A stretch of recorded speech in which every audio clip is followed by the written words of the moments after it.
hatua tunaosogelea. Mechi ilikuwa ni ngumu, lakini tunamshukuru Mungu tumeshinda. Mechi ilikuwa ni ngumu sana.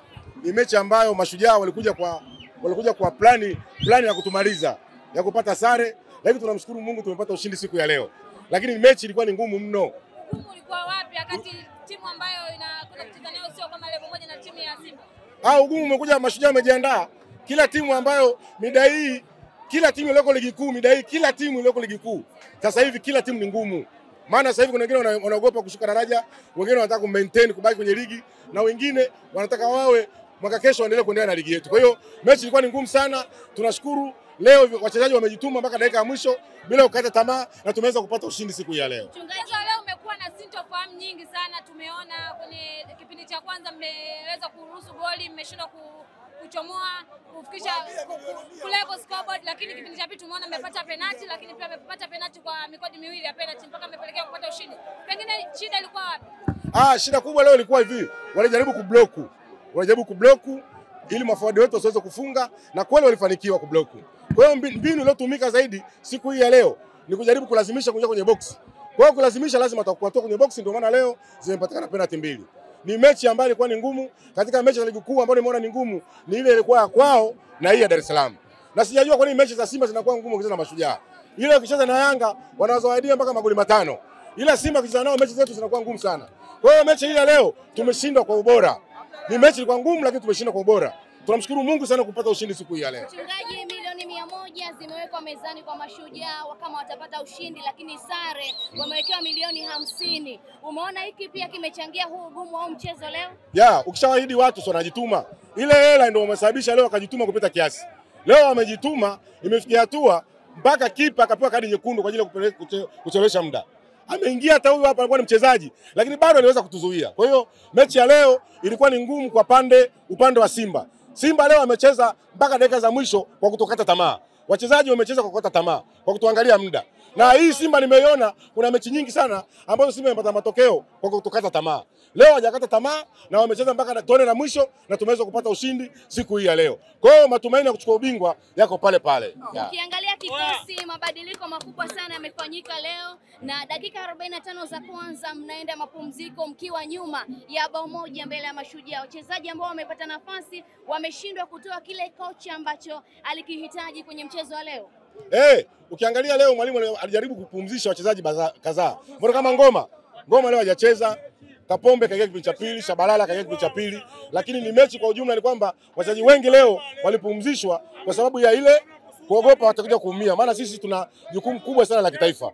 Jukumu kubwa la kitaifa ndio ile ambayo tunategemea siku zijazo Simba akaenda kachukua ubingwa la kombe la shirikisho barani Afrika. Kwa hiyo walijaribishwa kuwapumzisha wachezaji wale muhimu ili wasio kupata injury, lakini dakika za mwisho mambo kwa magumu, ikabidi tumuingize Shabalala na Kapombe. Na bahati nzuri walivyoingia, akaingia na Mukwala, akaingia na Kibdenis. Wakaja kuongeza nguvu, ndio mashambulizi ukaona haya na Simba kupata ushindi siku hii ya leo. Swali kubwa mchungaji, leo ni dakika ambazo zimeongezwa za mchezo wa leo. Dakika 15 imekuwa ni mjadala mkubwa sana mitandaoni. Wanasema kwamba ni dakika nyingi sana, haikustahili kwa hivyo. Hao walipoteza muda mwingi sana. Kipa alikuwa analala, wachezaji wanaonyesha wameumia, akitolewa na Machela nje anasimama. Kwa hiyo lazima referee siku hizi, niwaambie kitu kimoja. Siku hizi FIFA mpira wao hataki muda upotee. Hata kama muda hujaongeza, lazima mpira uchezwe. Dakika zitimie 90. Kwa hiyo hata kama utapoteza muda ukitegemea kwamba ndio silaha, dakika zitachezwa tu. Kwa hiyo kwa ujumla dakika zimechezwa, sio kwamba eti Simba kabebwa, sio kwamba Simba eti dakika 15 alipoa za mazebe, hapana. Dakika 15 wamepewa ambazo wachezaji hawakuzicheza ndani ya uwanja. Siku hizi ndio principle, kama kucheza dakika ndani ya dakika 90 zinazofuatia lazima ulipize. Ndio kilichofanyika leo, kulipiza dakika. Kama mngekuwa mnapoteza huu mchezo, matumaini ya ubingwa yalikuwa yanapotea kwa kiasi kikubwa, kwa sababu kama mkishinda, hata tukizungumza viporo vyenu vyote, Young Africans bado wana alama moja juu yenu. Kushinda huu mchezo umewapa imani kubwa sana kuelekea kwenye mbio za ubingwa bado. Kushinda hii mechi ya leo ni kwamba sisi matumaini ya ubingwa yako pale pale. Hao walikuwa wanatuchelewesha wakati. Tulikuwa Simba lazima ishinde. Kama nilivyokuwa niwaambia kwamba Simba hatapoteza mechi iliyobaki. Na Yanga tunawasubiria, tarehe itapangwa. Tarehe itapangwa na Yanga dabi atacheza. Yaani hiyo ni lazima. Wameenda kasi, wamegonga mwamba, wamerudi. Umeelewa mpaka hapo? Viongozi wa Yanga wamekuwa ni waongo sana, wanadanganya sana wanachama wao. Wale wadanganya kuhusu Ngoma kwamba wameshamaliza, Ngoma akaja Simba. Wale wadanganya kuhusu Kagoma kwamba mikataba walituonyesha kina Kamwe nao wakawa ni waongo. Wametokana kuhusu Morrison, kumbe ni waongo. Wakatuambia tunaenda kasi. Wakatoa dola 150 kwamba ikiwezekana kuna labda atashinda ile kesi. Lakini kesi imerudishwa tena TFF hapo. Kwa hiyo Yanga kila kitu wanachofanya wanafeli. Kwa hiyo Simba ndio timu ya mpira. Hawajawahi kufanya mambo ya kesi wakashindwa. Wao wamesimama katika mpira, hawajasimama katika mambo ambayo sio ya mpira. Hivi leo Yanga Afrika jana wameshindwa kusherehekea ushindi. Wamechukua kombe Zanzibar, lakini wameshindwa kusherehekea ushindi baada ya kupata barua kutoka kasi. Hivi leo wangekunywa supu, lakini wameshindwa kunywa supu kwa sababu ile barua. Ile barua imewatoa katika nje ya mchezo.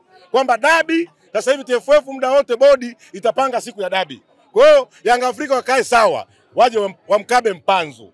Kwa sababu kumkaba Mpanzu inatoka ufanye kazi ya ziada, na Yanga wanatukwepa sisi kwa ajili ya mtu mmoja tu, Mpanzu. Kama Kibu Denis aliwasumbua tikapatikana penalti 3, refaria akakataa. Je, na Mpanzu kaongezeka? Wewe unategemea siku ya dabi itakuwa vipi? Hii ndio Simba kimataifa. Hii ndio Simba inawakilisha Afrika Mashariki na Kati. Hii ndio Simba inawakilisha kusini mwa jangwa la Sahara. Hii ndio Simba inaenda kuchukua ubingwa wa kombe la shirikisho barani Afrika. Hakuna mtu anaweza kutuzuia. Hao walijifanya ni wagumu, lakini huwezi kumzuia mtu mkubwa. Simba ni timu kubwa barani Afrika. Huwezi kuizuia. Ni timu namba 4 kwa ubora barani Afrika. Ndio kilichoonyeshwa siku hii ya leo. Habari hii inatokea jijini Arusha, inahusiana na hoteli ya kimataifa ya Parrot Hotel. Hoteli hii ina hadhi ya nyota 4 ya ukweli iliyopo Kaloleni jijini Arusha. Jengo lake ni la ghorofa lenye floor 13, vyumba 116 vya kulala vyenye hadhi tofauti. Hapa kuna executive suite, junior suite, executive, standard bedroom, double deluxe na twin bedroom. Parrot Hotel ndani yake ina migahawa miwili. Mmoja ni maalum kwa ajili ya kupata kahawa za aina zote. Sehemu ya pili ni ya kupata chakula pekee. Hapa kuna bar maalum yenye swimming pool iliyopo floor ya 3. Kuna kumbi za mikutano kubwa 2 na kumbi ndogo kwa ajili ya vikao. Katika Afrika Mashariki, Parrot Hotel kwa sasa ni hoteli ya mfano kutokana na ubora wa huduma zake.